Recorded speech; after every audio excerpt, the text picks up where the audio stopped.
I love to have him in and get a different aspect of sports.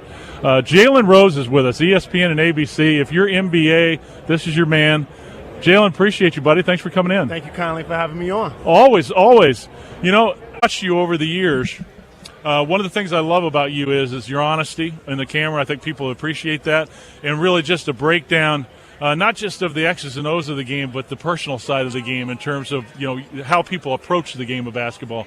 Tell me about that and about your experience playing pro basketball and also at Michigan, of how that prepared you for what you're doing now. Well, I just felt like being yourself is always the best notion. You try too hard to please everyone, you end up not pleasing yourself. So I'm fortunate enough I come from a really, strong background in Detroit, where I learned how to navigate the good, bad, and ugly of what I may deal with on a daily basis. I fell in love with basketball at a really young age. My father was the number one pick in the 1967 NBA draft. Fortunate enough to become a McDonald's High School All-American while I was still actually an honor roll student as well. Went to the University of Michigan, became a member of the Fab Five. Got to check out our Fab Five documentary. I love it. Story. Awesome. Was you. Unbelievable. Thank you. Fortunate enough to play 13 years in the NBA, most notably in Indiana. Fortunate enough that guys like Larry Bird, Magic Johnson, Isaiah Thomas ever know my name, since I grew up idolizing them. And so now, how do I take advantage of my platform with ABC and ESPN, doing television and radio?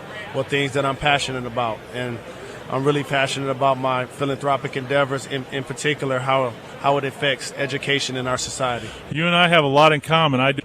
My father played 18 years in the National Football League with the Los Angeles Rams, and you came through it. I came through it because you learn, you gain character, and you're able to help other people, and that's what you're doing now in your life. And I love that word platform. It's something that I talk about a lot with kids.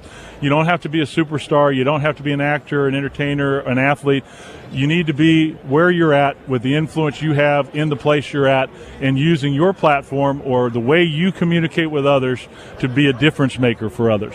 Absolutely, and that's why I'm here with American Federation for Children, trying to do what we can to help influence education across the country. Hey, Sold Out students, this is Roman Gabriel. Thanks for joining us at Sold Out 365. Remember, subscribe and hit like, and we'll see you next time right here on Sold Out 365.